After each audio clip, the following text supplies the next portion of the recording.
We're joined by our manager, Paul Wotton.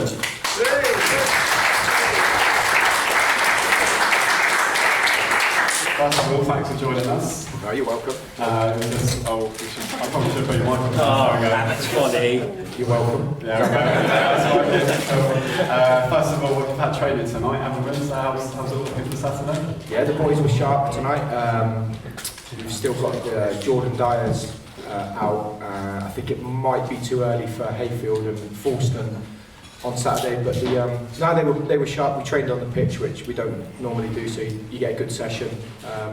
We didn't do a great hour and 15, so we just got a good sweat on. Off tomorrow, train Thursday, train Friday. We actually had a question from Shakira as well actually about sort of the backup goalkeeper situation.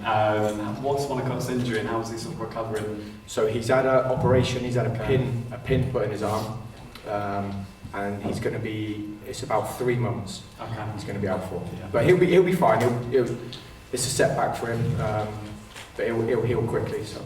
Perfect. Well, we're going to go some questions. We're going to No do a bit about your career, and then about into sort of management and all that kind of stuff. We've actually got a plan this week, which will last about one question, and then we go through. Plans go out the window when you can see after 4 minutes. They do. So, Tom, do you want to lead us in? So my question will actually come out, and after that we'll forget it. Paul, the question is, what was it like breaking through at Plymouth years ago, and what sort of influence did Neil Warnock have on you as a youngster? Yeah, well, breaking through was, listen, it's very cliche. It was a dream come true. You know, I'm born in Plymouth, and to represent my hometown club was fantastic. I was at the club from the age of 9, like right through the Centre of Excellence, and then made my debut at 17. Neil was a huge influence. He was there for about 18 months. I was 18 when he came in. He didn't give me my debut. Steve McCall actually did, who played for Torquay. And then when Neil came in, he actually changed me from a midfielder to a defender. It was a reserve game here, and our centre-back got sent off, and I was playing in midfield, and I went to centre-back in that reserve game for Plymouth against Torquay. Did okay, and from then on he said, you're going to be a centre-back, so he was responsible for that. He just taught me an awful lot about football, and how to act as well, you know, and how like standards and work rate and discipline and all those sorts of things. And I was very, very fortunate that change room that I was in. They won the playoff final against Darlington 1-0 in '96. I was only a baby, I was only 18, but that change room, and the 31, 32-year-olds in that change room were real hardened, old school football players. Was it a tough atmosphere?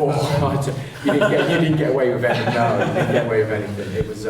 It was work hard, play hard, definitely. But it was a fantastic education for me and a brilliant upbringing, and lots of those values now have stuck with me right the way through. So Neil's pre-seasons are quite famous, I think, aren't they? Trips to Cornwall. Yeah. A few odd jobs here and there. Yep. So I've got an August birthday, so I left school. When I left school in the May, I was 15. So when I was an apprentice at Argo, I was 15. Could you start in July? So you have a 6-week pre-season, and every day for 6 weeks, the youth team got in a minibus, got driven down to Neil's house in Cornwall, and we dug out his trout pond. And I swear. So every day, and then you go back and you shoveled as well. It was graft. Would he feed you? No chance. I said about it on the bus the other day because he was talking. What game was it? Cheshire. So he was coming back on the bus, and him and Hammy were talking. James Hayman, they're talking about fishing and all that sort of thing. That Hammy was like banging to it, and I said about digging out, and he said, I called him the gaffer. He went. He said, what? He said, you got a drink? I said, Gaffer, I think you gave us a glass of cordial after about 3 weeks. Honestly. I used to go home, get driven back to the ground, and then a bus into Plymouth City Centre, and a bus from there to my mum and dad's house. And my old man used to say to me all the time, what you learned today, mate? I said, nothing. I said, all I've done is shovel. And he didn't believe me. For 6 weeks we shoveled. We were fit, though. That's straight fit. We were fit. We won the youth league that year as well, so there's something getting here, definitely. Yes, next bit. What were your sort of main career highlights? So you probably had loads, but as a player, especially in the times, what were your main career highlights, would you say? It's a bit of a bore, and I think it's when you win things. You know, I was really fortunate to become captain of Plymouth, and we won what was then Division 3, so it'd be League 2 now.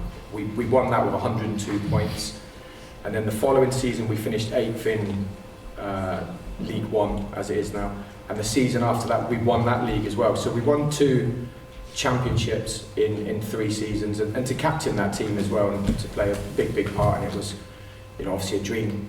And you know, I think there's lots and lots of football players who play football and have a really good career, a great career financially, and playing loads and loads of games, but never actually win anything.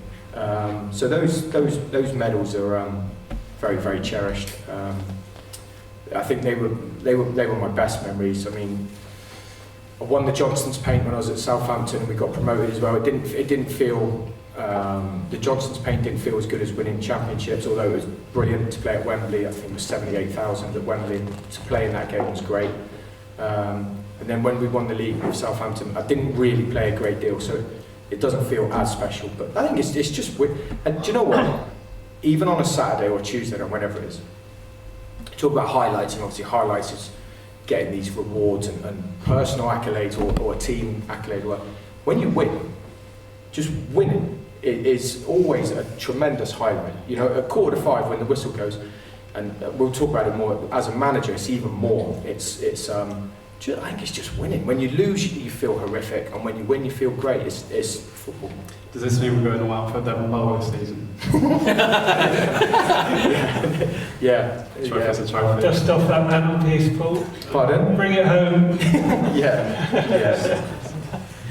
Just interesting, something you just said there about when you were 17, 18 and you were in the academy system.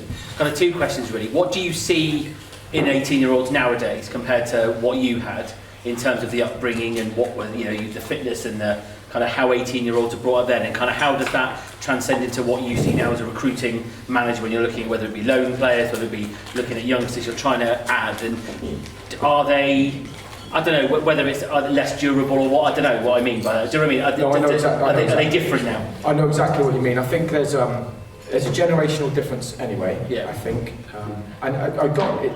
So I'm not a dinosaur. It's not their fault. It's not their fault. Yeah. I think. It's not our fault. No, it's not. Stay strong. I think it's when I can only speak from my own experience. When I was 16, 17, 18, you had a 2-year apprenticeship, and if you didn't get a pro contract, you didn't play football. Yeah. I think now, you know, I use this club at Chelsea.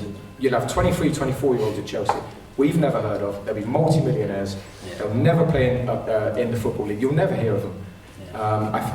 I think the academy system now, I personally think, is failing young players. Yeah. You get players on loan or players you've signed. Matty Carson's a prime example. We've coached Matty, and Yeah. we're on Matty. I'm on Matty more than any other player probably, because when he first comes, if he gets the ball, he turns out, goes back to the goalie, gets it again, goes back to the goal. And I'm saying we want to play forward. Matty's looking at me. Well, I've kept the ball. That's not Matty's fault. That's what he's been coached. That's what he's been taught. I just think there's that big difference, and I think now, especially in the under-21s games, they're boring. They're really boring to watch. If you ever watch them, honestly, they're tough. They all play the same. They're clones. They play the same way out. No one heads the ball. No one tackles. It's not their fault. And then when they come into, I'll use us a National League South environment, it's tough. Yeah. So away at Welling, away at Chesham, away at Farnborough, where we've had mixed results, it's tough because you're playing against men. Yeah. And they're not going to let a young lad take the mick out of them and run around them. And you've got to learn very, very quickly. And I think the Premier League, you can only loan from the Premier League in the Premier League window, right, in the transfer window. I personally think you should still be able to loan from Premier League clubs from their 21s. Because now that window's shut until January. Yeah. all of those under 21 players, if they're sober, they'll sit there now for 6 months, but they could be going out and playing. I think the system's failing them. I don't think it's their fault. That's really interesting. Actually, I didn't realise that was a thing. Because I thought, oh, we're getting a few youngsters now. But we still can, but it won't be from a Premier League club. Okay, still got football league though. Yes, that's okay. So then moving on, you moved to Southampton during a transitional time for them. How was that for you, and what did that feel like for you moving across there? Yeah, it's a big club. It's a big club. It's the first time, I was 29, it's the first time I'd lived outside of Plymouth as well, which in the end it worked out really Was there less pasties? yeah, there was way less pasties. Yeah, they give me heartburn anyway. Yeah, it's a big club. The training ground's tremendous. The stadium's tremendous. You know, at Plymouth you was playing in front of 15, 16,000. At Southampton it's 30,000. So you've gone from 16,000 booing you to 30,000 booing you. But it was good for me as a person to move away and to, you know, even say I had 2 children. Well, I still got 2 children. 2 children, and it made me grow up. At 29, I was probably in my comfort zone at Plymouth, and it was probably not easy for me, but it was comfortable. I'm not sure I'm a big fan of comfort zones. I'm not sure it gets the best out of you. So it was a challenge, and there were some tremendous players. I say it all the time, I had to warm up for the warm-up. I had to be bang on it to get in that team. I probably technically wasn't, nowhere near as good as them. But What level were they at the time? so it was Championship. Yeah, so I'd had 6 seasons in the Championship with Plymouth, and then went Championship, we got relegated, and then we went League One Championship into the Prem. I wasn't there then when they won the Championship, but just a really great club. I've really got a soft spot for it. Going on to after your career finished, did you always know you wanted to be a coach and then a manager? And how did you find the transition? And I think you were a coach at Plymouth first, weren't you? Yeah. Was it difficult to go back to Plymouth? No, because after Southampton, I had a year at Yeovil, and then Gary Johnson became manager, and I left after 24 hours. Move on.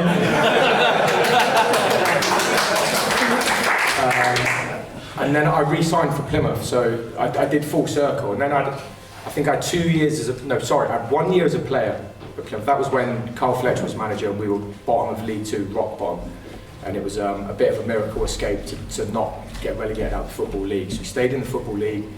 And then the next season, John Sheridan took over, and I was player coach. So the transition was really simple. It kept me in and around football. I'd done my coaching badges when I was, I think, 27, 28. And there was a pivotal game I was playing. That season I was playing centre-back, and we was at home to Wimbledon, and a player called Kwasi Appiah, he's at Boreham Wood actually. We lost 2-1, and he done me for both goals. But a couple of years before, he would never have done me for those goals, no chance. I got in the car, and my old man went, "You're done." And I went, "Yeah, I think I am." And I didn't play after that, because I couldn't do it, and I was kind of conning my way through games, and it wasn't the way I want to keep the memories good. Yeah, it wasn't going to end nicely. I was getting booked every game, so I couldn't get to, anyway. So that was that, and then the transition was seamless, really, player coach. Yep. And it just became, I was player coach for 2 years, but the second year I didn't play, I wasn't in the squad. And then Derek Adams took over, and I became assistant manager, which was great. But then me and him parted ways with the club, and I got the Truro job. And I took the Truro job because, I'll be brutally honest, I was waiting for Derek Adams to get a job, because I was going to go with him. And he phoned me one day and he said, "Look, Watts," he went, he said, "I don't think I'm going to get a job till the October or November." You might have to go to Truro. Pretty much. Pretty much. He knew a guy called Alex Black, who was the director of football down there. And he put my name in, and I'm not a million, I had to work, so I took the job. And once I got into managing, I thought that was me, really. I think every club I was ever at I became captain. I kind of lead, you know what I mean? It's I kind of like you're there to be shot at. I kind of like being the responsibility of it, and I think that's one of my strengths is leading people. So managing it kind of fell into a natural progression, really. I guess you had to adapt to the sort of quality of players. There was frustrations, absolutely, and also it was a brilliant learning curve because when I say non-league part-time football, that was as non-league part-time football as you could get. It was, you know, I'm not that I'm too. I was cleaning the bibs, cleaning the cones, pumping the balls up, doing everything, taking the walk, taking everything, arranging travel, you know, and it was for me Sort a of hell of a ponds, learning. Still doing the ponds or not? I do that in the summer to hire myself out for labour. Yeah. I was going to ask you, we wanted to ask you, because obviously you came and taught us a bit of a lesson here last Boxing Day. Can you remember what you wanted to do, how you set the team up, how you thought you were going to beat us, that sort of stuff? I think it would be similar to how a lot of teams are going to set up against us this year. You know, obviously the crowd was amazing, and what I think happens is some players turn up. The Truro players turned up that day and they embraced it, they loved it, they were like, wow, the pitch is great, the fans are great, I want to play here. Some players won't do that, some players will will become intimidated by it and will go into their shells. There was a game plan that day, and I think it was to sit in and soak up, and Torquay conceded a lot of goals last year on counter-attacks. Did we? I think in the first half, Truro, a lad called Harvey Greenslade, who's at Yeovil now, he should have scored a couple of goals. Yeah. Were you surprised how little fitness we had for a full time? I can't speak about a team, but it's. I think I pride myself on training players hard. So even though we trained twice a week at Truro, the players were fit. I don't think there's a great deal of difference fitness-wise. I mean, second half, listen, Truro were hanging on, let's be honest. We were defending the box a lot, but relatively comfortable. I mean, it was a big win for Truro. It's just, but you only get 3 points for it. But there was a game plan, but I don't want to sit here and say I was the magician or anything. You know, James Hammy played well, you know, obviously we've got him thankfully, so it was a good day for Truro. Can I just follow up on that? So a lot of the time, you know, we're guilty of saying, oh, we're the big fish to be shot down this season and last season. Was there kind of a mentality in the dressing room, like, you know, Torquay, big club, big fan base, Undoubtedly. shut them up, you know, because a lot of teams do up their game against us. You're going to say it's their cup final, aren't you? Yeah. But it does feel like that. It does feel like that. I mean, I'm sure you've experienced it already. It's fact. It's fact. You know, it's. I personally believe every team you play against, their performance goes up 10%. So we've got to deal with that. It's no, you're absolutely spot on. That's very interesting. And at the end, obviously, we all know kind of what was it like managing, not at home, and then also having, like, was it a ridiculous amount of games in 2 weeks? 3 weeks. 10 games in 20 days. Mental. How would you compare a team to that? Can't remember. How close were you to being on the subs bench? Nowhere near. I'd rather dig a pond out. Do you know what? It's a really rubbish answer. I've got no clue. You'd get back from Gloucester, wake up, and you think, oh my, we've got another game tomorrow. And you just pick it. It was just, who's fit? Pick a team. Did the guys actually work in that time then? Yeah, every player at Truro had a job. Yeah. Okay. Yeah. Did you have like 1 day's notice from Taunton's pitch being off to them being told you've got to play in Gloucester? It was something like that. I can't actually remember the fourth. When did they? Plymouth Parkway, and the ground, you just couldn't get a game on. You couldn't.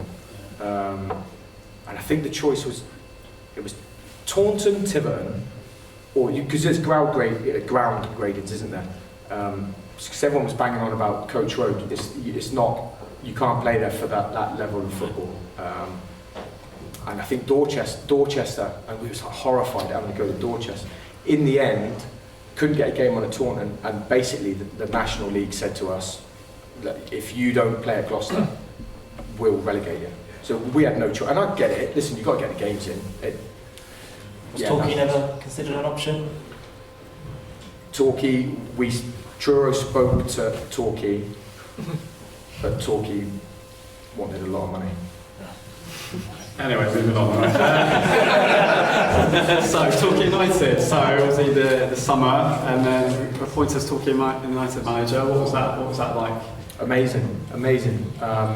I've got to say, I've fallen in love with the club. It's the fan base and the people. Magnificent football club. I'm not gonna sit here and lie for once. It's a great next step for me. It's a great progression in my career.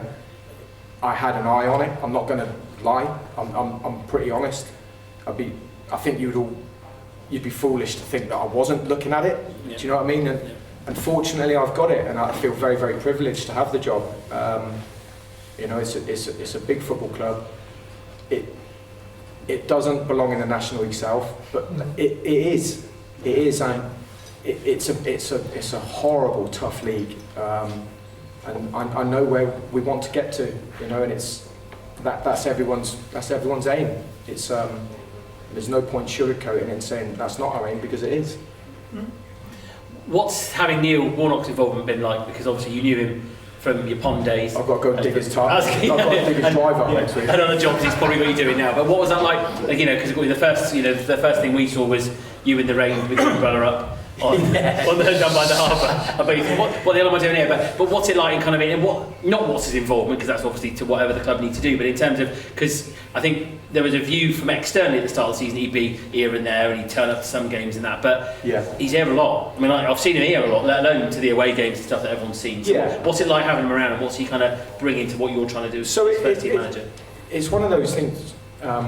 I spoke about it earlier. I was 18 until I was about 19 and a half when the gaffer left Plymouth. And he's someone that I've always kept in touch with anyway. If I needed some advice or, anything, he was always on the end of the phone anyway. And when, obviously, he played against his teams lots and lots, he never tried to sign me, but I did. I kept in touch with him. And he was the one, actually, he phoned and said, listen, son, he said, this might be coming available. He said, I've met with these guys who... and then I think someone else came in to buy it, and I'm not sure the ins and outs of it, but and then I had my interview, and fortunately I got the job. I mean, I think Neil was influential in that, so I've got a lot to thank him for. I speak to him every day. It's not always about that. Torquay comes up in that conversation every day, of course. How we play. What I will say is, I might say to him, listen, Gaffer, I'm thinking of doing this. And he's never said no, don't do that. He's very supportive, and then he's on the end of the phone. He comes training sometimes. I think he's fallen in love with it as well. And like I said, he's at every game. He's been to all. He wasn't at the game on Saturday because he's away at the minute, but he's been to our overnight games. His game of cards with the boys on the way back. He loves it. Yes. I might say to him. I might say, before a game, I say, Gaffer, can you have a word with such and such? He's been left out today. He looks like he's got the ump. Yeah. I'm concentrating on the team. Can you have a little quiet word with him? So he's invaluable with things like that. And I think behind Sir Alex Ferguson, I don't think there's many more famous English managers, is there? I don't think. So I'm very, very lucky to have him.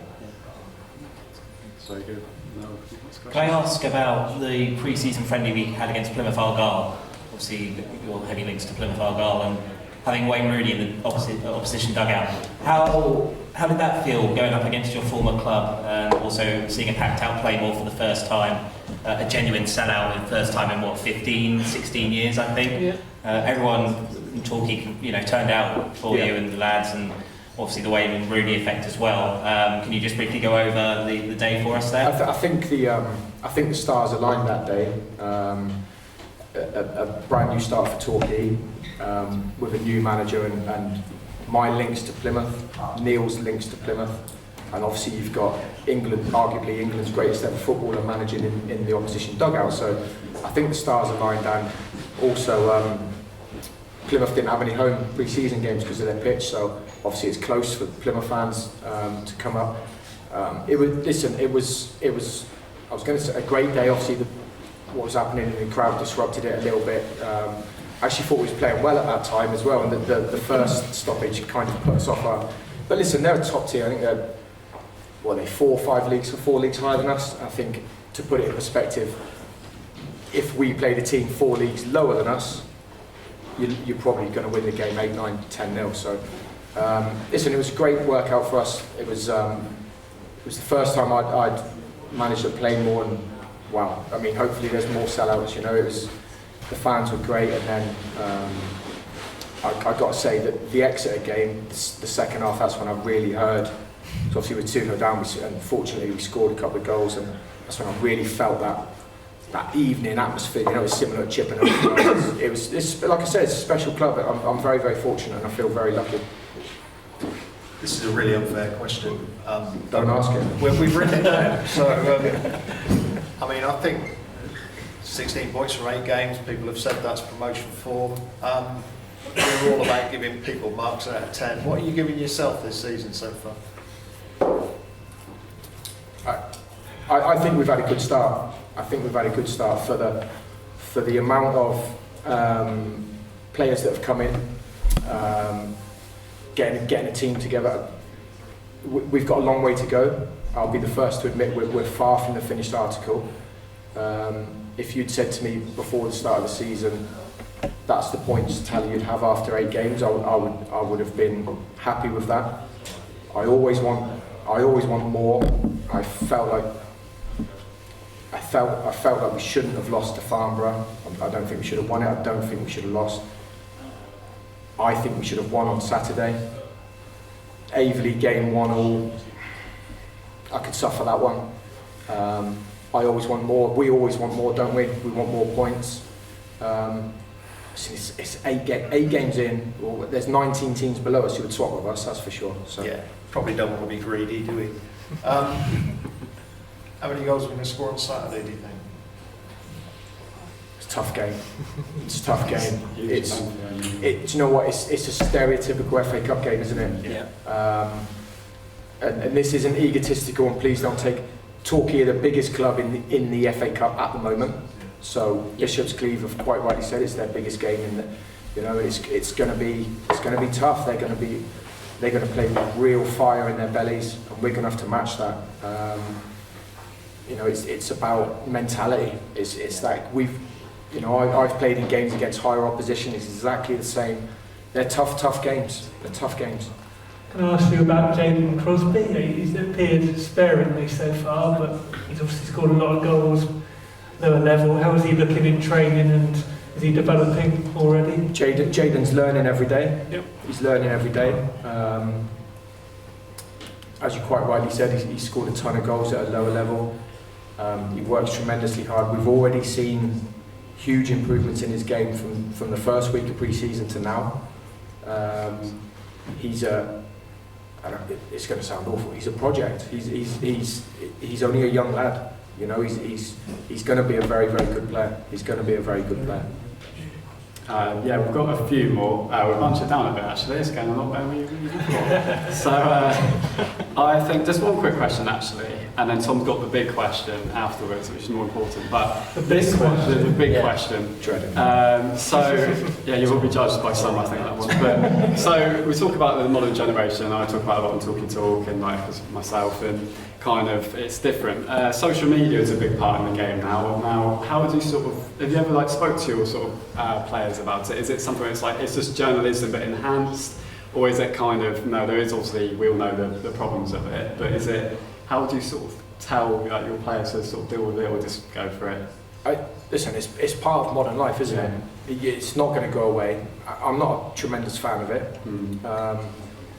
I let my players make I treat them as adults. Yeah. They're grown-ups, so I'm not going to dictate to them what they can and can't do. They know the lines they can and can't cross. Yeah. There's specific things in football you can't say sorry. And if one of them does, I'll be the first one to come down on them, you know what I mean? They know the rules. It's totally up to them if they're on social media or not. And if you're gonna look at it, you've got to embrace it, good and bad. The reason I personally don't look at it is I don't need to. I don't need, if there's 100 comments and 99 of them are positive, if there's one negative, that's the one you'll remember. And I think it's like self-harming. Why would I want to read something negative about myself? Because there will be. There will be. I can't please everybody. There must be a lot more comments after a loss than there will be a victory. Of course there is. Which is the nature of social media, isn't it? Of course there is. And you can't sit there and, when you win, go in and get your phone and go, cool, they love me, that's brilliant. Oh, that's brilliant. And when you lose, chuck your phone down because you don't want to look at it. You just got to be level. And it's why would anyone want to read anything negative about themselves? You know, it hurts. It's not nice. So at the same time, I'm not looking for praise from everyone either. It's when you win, it's going to be good. When you lose, it ain't. It's life. And if the players want to go on it and watch it, or listen to it, or read it, that's up to them. And if they get down about the negative comments, don't read it. It's as simple as that. And if you want your ego fueled because you've played well, read it. They're adults. They it's up to them. But social media is not going away, and there's social media is responsible for lots of amazing things. Lots of amazing things. TORQUAYTALK, for example. Yeah. Dom thought the first thing you did on Sunday morning was wait for the verdict to come out and read it, but turns out the first thing I did this Sunday morning was answer a text message from the referee at work. I did. I got a text message. Needless to say, I had a couple of beers Saturday night. Got a text message from the referee. Hi Paul, it's Nick Dunn. Are you available for a chat? Yes, I am. He called me, apologised for the decision. Fair enough. It doesn't help. It doesn't help. It doesn't make it. Is that something you've had before? Never. Really? No, I've never. Wow, okay. No, I've never. So fair play to him. Yeah. Fair play to him. It was a. I'm going to say it's as bad a decision as I've seen in my football career. Chris's sister said it was onside. No, she didn't say it was onside. She tried to explain why it might be offside, but I told her it was rubbish, and I'm not the referee. So I'll be the. I mean, were we great against Welling? No. I'm convinced we've done enough to win the game, and if that goal stands, I can't look into it. I don't. I think the game's different. Of course it is, because we scored the first goal. It's completely different, but he's made an error and he's apologised for it, and Christ, I make errors every single day of my life, so you know what I mean, it is what it is. I don't know, that lino was, the referee, was part of the officiating team for our playoff final at Ashton Gate a couple of years ago. Okay. Two really poor decisions on their part, which arguably cost us promotion that day. We're trying to move on from Tom, we've let that go. Free in my mind. We'll be in the championship by now, playing Plymouth, yeah. Tom, stop. Okay, Tom, stop. Just looking at the squad, in terms of what you set up at the start of the season and compared to where you are now, accepting injuries, suspensions, all that kind of stuff happens. Is there anywhere kind of you look at the minute where you think, I might be looking at numbers there, or are you very much kind of, are your changes to your squad are very much derived by circumstance in terms of injury? Obviously we've got a couple of injuries to defenders now, so does that make you think, we might need a body in there, or are you just kind of flexible to what happens effectively? There is a couple of areas I'd like to add numbers to, definitely. It's picking the right players. I could go and sign 4 lads tomorrow on loan. Yeah. Are they going to bring value to the squad? You know, are they better than what I've got? There will be players out there, and we're constantly looking. We had a deal lined up on deadline day for a young boy from Ipswich who was a winger. That fell through no fault of our own at the last second, and that goes back to what I said about now that lad is stuck at Ipswich for 6 months, can't play. So it's a shame for him. So I mean, I know lots of fans talk about wingers, formations, and so on. I'm not a dinosaur and stuck in my ways and my ways only. Far from it. You can play 3-5-2 many different ways. You can have your wing back. You can have wingers as wing backs, full-backs as wing backs. We played 4-3-3 second half against Farnborough and did well. Got back in the game. I just love having 2 centre forwards. up front. Yeah. So that's why I play for. But you can see, I think you can see the amount of crosses we get in the box from our wide men. I mean, at times Carson and Tonks or Quask, or they're playing like wingers. You know what I mean? Especially in home games when hopefully you're on top in a game. So I do think we've got space for a winger, an out-and-out winger in our squad, definitely. It's choosing the right one. I do feel we've got space for out-and-out pace as well. Again, it's choosing the right one. There's a recruitment list in my office. It's huge. Does it fit into the budget? Do they want to come to Torquay? Do they fit into... are they the right sort of character to go into the squad? Because the squad at the minute is very close. You can't have someone come in and start chucking grenades about and causing bad feeling. Of course, we're always looking to strengthen. Always. It doesn't matter how well a player is playing. If I can get a better player who's going to play better, of course I'm going to look at it. It's very, very early. Things that I've got irons in fires. I'm speaking to agents all the time. And then you're waiting for the stars to align sometimes as well, and for it to just drop into place. You know, there's a couple of clubs I've spoke to, and they've got games tonight, so they might say, well, let's just get that game out of the way. I'll check after this. Is he playing? Is he not playing? Is he sub? Is he out the squad? If he's out the squad, you've got a chance of getting him. If he's all of a sudden plays and scores, you're not going to get him where you thought you had him. So there's lots and lots of ramifications to go through. But of course, there's areas to, and you can get injured. It can go very, very quickly. Yeah. We knew Jordan and Jay were out for Welling. 30 seconds to go Friday, Dan Hayfield pulls up with his hamstring, and I felt like we missed him on Saturday. And that's not to say the people who played didn't do well, but it's injuries are a killer, and suspensions have started totting up and everything, and the loan market is, it's there for us 100% to take advantage of, but I don't see the point in just bringing in a loan to sit on the bench and train with us. I don't think that's fair on him, and I don't think it looks great on me either, because people say, why have you brought him in?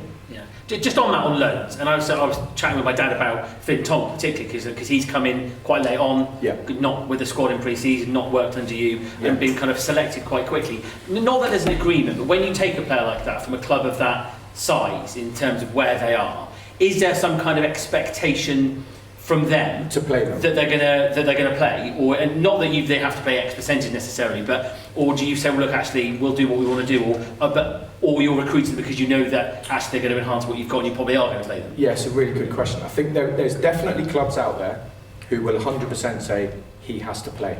Right. So Bournemouth aren't one of those. Bournemouth are fantastic. I've had some really good loans from Bournemouth. Their academy isn't like that stereotypical under 21. They teach them to win. They put their foot in, they teach them to win. I know Finn Tonks from last season anyway. The reason we had to wait for him was because clubs will always want their players around them at pre-season for bodies, and also if he does amazing, they won't let him out. But Bournemouth haven't got that. I've definitely dealt with some clubs who've said he has to play.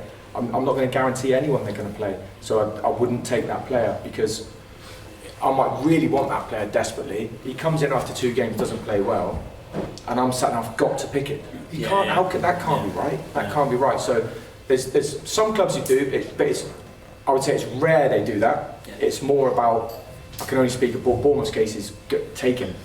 He's living down here, he's training with us. Take him, make him, grow up. It's great. He's fending for himself, and I think every game on game, he's getting better and better and better as well. Yeah. Does it even matter, even though we've got FA Cup this weekend, does that change your plans slightly in terms of looking out for loans, or is it just a constant, you're always looking? Well, I think that's another good point. Tonks has got permission to play in the FA Cup, so that's great. There's some clubs this week that we could take them, but they wouldn't want them to play in the FA Cup. So I think after the Welling game, I spoke with Neil, and I think we can be very patient over this month, because Bishop's Cleeve then St Albans on the 21st, and then hopefully another FA Cup game. But it's Saturday. So it's been a very, very tough schedule at the start of the season. It's felt like games are just waking up. It's game. I think now we can. I said we can breathe after the Welling game. We can assess where we are, and I think we can be very patient now with getting the right player. He knows, Paul, if James Harden does get injured or sent off in a game, who goes in goal? Don't know. That's fine. I don't. No plan? For me personally, I just thought of that question. Yeah, well done. that wasn't on the agenda. It was, do you know what? I spoke about it. It's one of those. I don't know if anyone saw Barrow done it. Yeah. 95th minute, he let one through him, did he? He actually made a mistake. Yeah. It's one of those. Right, I spoke about it a few weeks back. We've been able, if this season we couldn't use 5 subs, if it was still 3 from 5, I would have a goalkeeper. Yeah. I think the 5 subs for us benefits us. Yeah. I think it benefits Torquay United. Yeah. Okay, and it's going to bite me on the bum. I know it is. The percentage of a goalkeeper getting sent off for injury is less than 1%. It's less than 1%. That's. It's one every 2 seasons. Do you know what I mean? It's. Yeah. And as for your question, who will go in goal? I don't know. I swear it would be one. I've got a plan. We talked about it on the group and we thought Ed Palm, didn't we, for some reason? Yeah. Because he's big. Yeah. Just choose the You biggest. fancy him more than Seymour or Ash? He's a hairdresser, good hands. Well, yeah, there is. I never thought of that. You're going to be claiming this if he goes in There goal you now, go. aren't you? It's Ed. So no, I think. Do you know We've what? worked it out. Do you know what? It would, if it does happen, and touch wood, it doesn't. I genuinely think it would be. I'd get everyone in very, very quickly. This is my plan, and I'll be like, who's brave enough to do it? I think it's that, because I wouldn't want to do it. No chance. If the manager said to me, "You're no chance, no way." So it's someone who's brave enough to go. I'll do it, Gaffer. I'll go. No problem. I think it's like, you know, penalty shootouts. If we ever get into a penalty shootout, and you pick your 5 penalty takers. I've been in a playoff semi-final with Truro, and I've picked my 5 penalty takers, and one of them's come and he said, "I can't take it." So what? That's my plan. The plan's gone. Lads, who wants it? Then whoever goes, I'll do it. That, you know, it's on that. That's my plan. It's Ed, but that is my plan. Someone tell Ed. I sort of hope it will happen now. I don't know why. We've got one last question, so we've got a big last. It's the big question of the night. Other than the goalkeeping situation, We need a drum roll for this. We can edit it off. edit it out if you need to. So obviously you spent most of your life down in the West Country, a lot of time in Cornwall, a lot of time in Devon. Big question is, scones, depends where you're from. Jam first or cream first? Cutting edge journalism, this, isn't it? I'm on a diet. Can't leave it like that. Well, Oh, they're on the tip of your tongue here. Look at it. It's a hell of a long time It's a since I stunned had one. silence. See, I think we got it wrong, because Devon's supposed to be cream first. It's, I think it's absolute nonsense. it's got to be cream first. No, I'm John first. That's my gaffer right there. Surely, if you're being logical, doesn't the cream just fall off the jam? No, I've never seen that happen. Doesn't the jam sit on top of the cream? I think they both sit there, mate. don't You can they? just do it and turn them upside. Could you mix them up together and just have some sort of pink stuff? I don't know. I'm more of a savoury kind of guy, I'll be honest. So is it red sauce, brown sauce, no sauce at all? I like ketchup on a fry-up, but I like brown sauce on a bacon sandwich. Get on. Excellent. There we are. That's all our questions. Thanks everyone. Thanks Paul for joining us for your time. Thanks for your support, everyone, by the way. You've been amazing. brilliant. Thank you. And thank you everyone for coming tonight. Generally, I'm very, very delighted how it's turned out. And yeah, hopefully we're standing. Russell's on next. Yeah. Russell Cleave. Coming up next month. So hopefully, yeah, we're on Reddit and we've got on YouTube as well. So thank you so much for everyone who's helped do this, and we'll maybe do all again soon. And good luck on Saturday. I appreciate it. And hopefully a palm don't have to go goal. So Hopefully. cheers. Thank you everyone. Thank you.